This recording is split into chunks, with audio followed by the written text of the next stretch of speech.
right. Thank you once again. Many thanks for granting this audience into your beautiful world, dear Fatal. You're everything beautiful, I must confess. So I'm heading on to the interview right away. You're a truckload of inspiration. Your beautiful audacity to thrive in your own style and uniqueness as a broadcast journalist who combines creativity with hard work and empathy, all geared towards impact. Could you please share more highlights on how you began your creative journey as a broadcast journalist?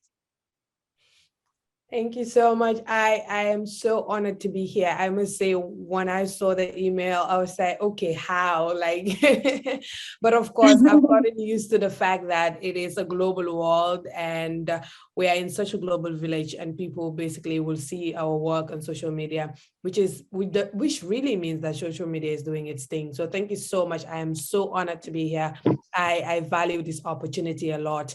So my journey and how it all started when I was 13 years old in grade 7.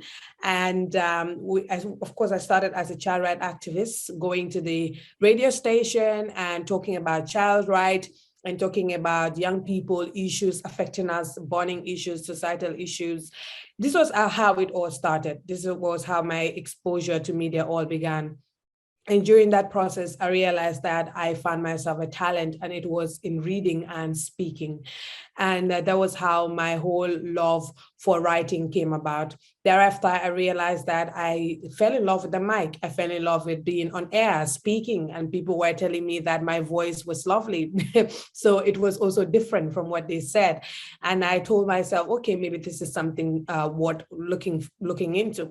And also because when I was much younger, my family felt I was asking a lot of questions. So they had already instilled the idea of, oh, you should be a journalist in my head already.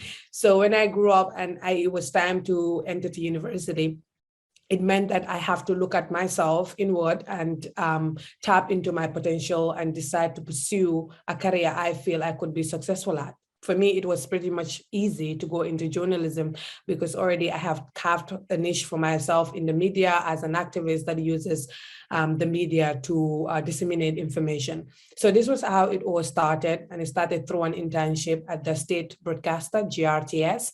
Then I enrolled in university, the School of Journalism, and it continued like that. 6 years on, we are here as a full-time journalist. Yes.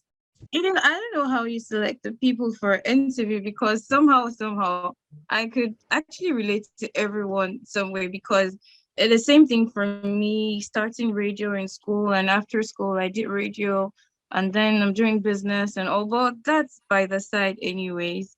I'm really happy to be conversing with you, Fatal. With a thriving career in broadcast, you moved on to your entrepreneurial phase, launching the Gambian shoe brand. Could you share a vision behind your brand and what you hope to achieve through it in the coming years?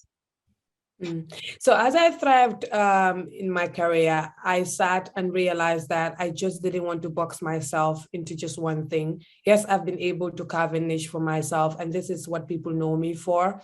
I don't only report, I also present news, I present current affairs programs, but also I speak at events as event moderator, the MC, and have done this at international level as well. And I thought to myself, I mean, it's good to diversify in everything you're doing.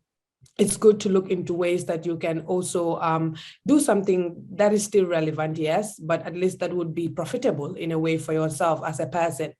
And I decided to think of ideas, and I realized